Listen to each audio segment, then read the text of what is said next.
Hi, and welcome to Yoga with Jenny. I'm Jenny. Today we're going to do a little breakdown of a lot of the typical transitions you find in a yoga class.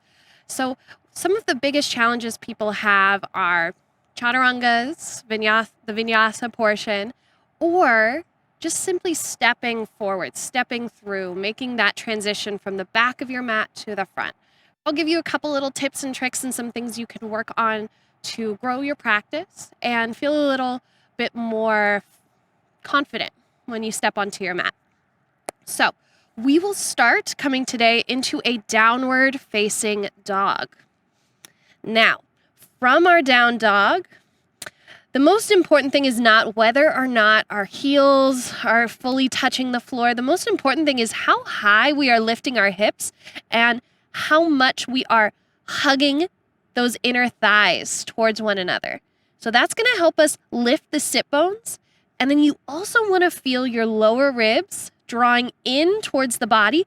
And then at the same time, the torso pulling back towards the thighs.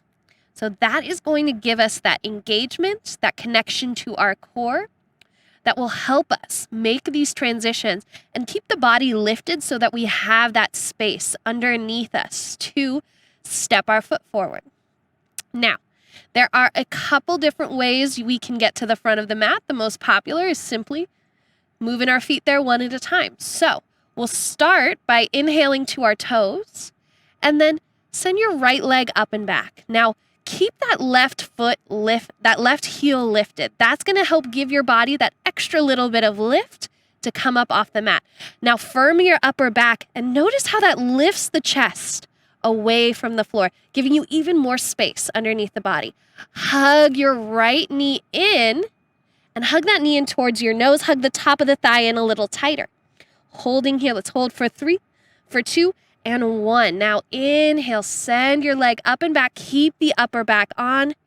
Keep your left heel off the floor. Keep plugging those shoulders in towards the upper back and then hug your ribs towards the top of that left thigh. Now we're going to try to step through. Look to that right thumb. Let that be your guide.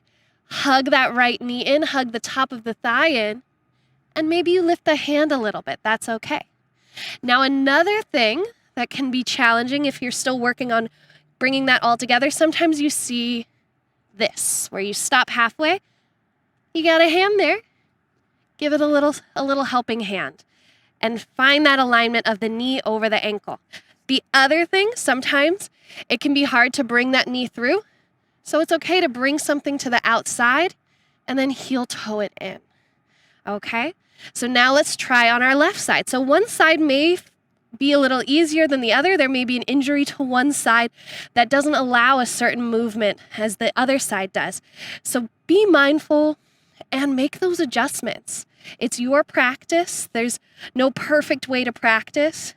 And you want what's best for your body, not the body next to you on the mat or whoever is teaching. So always remember that. Now inhale, come up to the toes. And let's realign the body again. So feel those ribs hugging in and back, inner thighs spinning towards one another. Shoulders are on and upper back is lifting. Let's send the left leg up and back. Exhale, draw that knee in towards your nose, round, round, round. Keep lifting onto those right toes. Inhale, extend, keep that right heel nice and lifted. Now look to that right thumb and then exhale. Look a little bit forward, bringing that torso up a little higher and step the foot through. Now, again, you can bring that foot to the outside, heel toe it in. Maybe you're still working on bringing it forward just a little bit more and you still have that hand help you. Either way, you're getting yourself to the front of the mat the safest way for your body. And let's all come to the front of our mat. Take a nice little forward fold, bend our knees, reach for opposite elbows, and take a gentle sway side to side.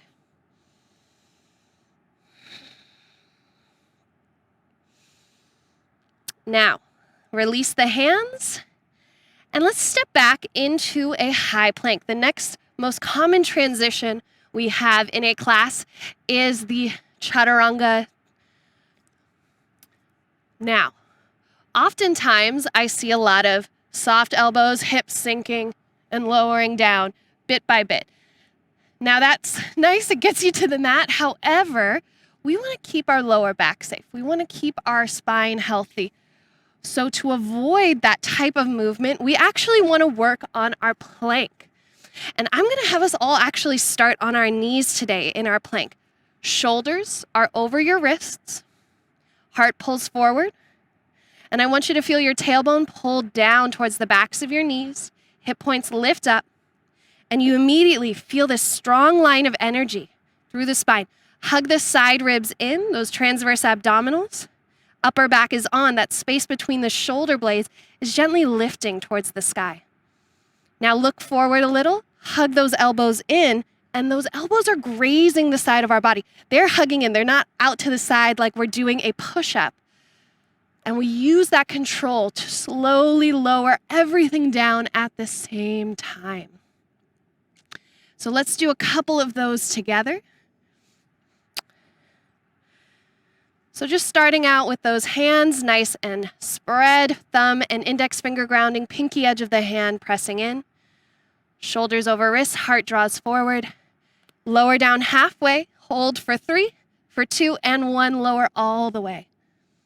Now, if you felt that hold halfway, if you felt like that was the longest count to 3 that you've ever had, I want you to focus on building up that strength. I want you to lower either all the way down to the belly, nice and slow, focus on that, or stay lifted, but keep your knees down when we do our transitions. That is going to help you build that awareness, build that strength, and build that connection to the body so that when it does come time for you to hold your chaturanga, dandasana, you can feel solid and feel your whole body working rather than offloading into your shoulders or your lower back. Now, one more time on those knees, nice modified plank, looking forward, hug those elbows in, exhale, shoulders draw back a little bit, and we lower down with control. Inhale, baby cobra or full cobra, your choice. Exhale, let's curl the toes under, find downward facing dog. And then lower down to the knees and find a child's pose. However, I want you to find a modified version. I want you to press the elbows down and then bend and let the hands come to rest on the upper back. And you can walk your elbows out a little wider here. Your shoulders are still feeling tight.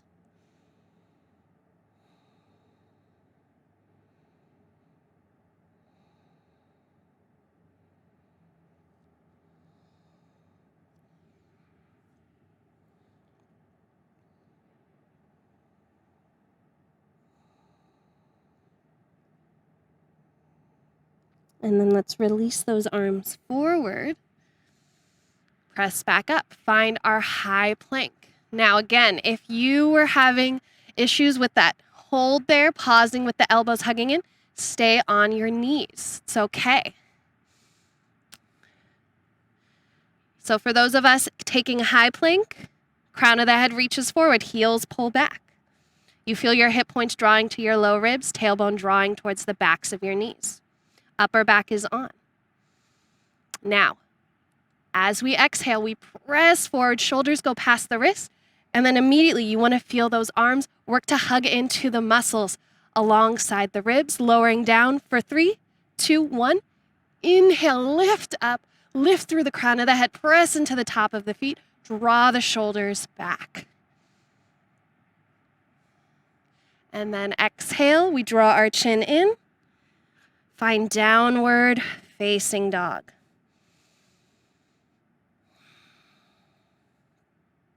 One more time, exhale, come forward, high plank.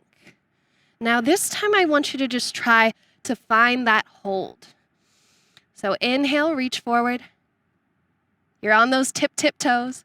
Exhale, holding for 3, for 2, and on 1, lower all the way to the belly. Inhale, halfway. Baby cobra or cobra. Exhale, lower down, press into your palms, and let's sit back, child's pose, reaching the arms forward or draping the shoulders over your knees.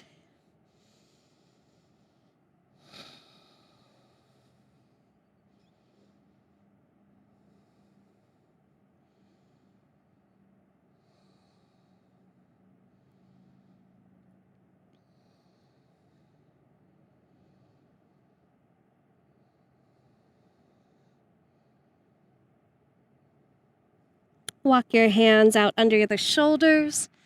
Coming up for a moment, let's find a seat. So it can be tempting to want to practice. However, you want to be careful of your shoulders. So yes, maybe practice a couple more times on your own. However, if you keep doing it over and over again, your shoulders are going to get exhausted. The rest of your body is going to get fatigued. And you're actually going to do a lot more harm than good. So making sure to try to just aim for one solid chaturanga whenever you're taking a class, that can be an awesome goal. Maybe you want to notice when your body is tired and you can't do what you know you're capable of.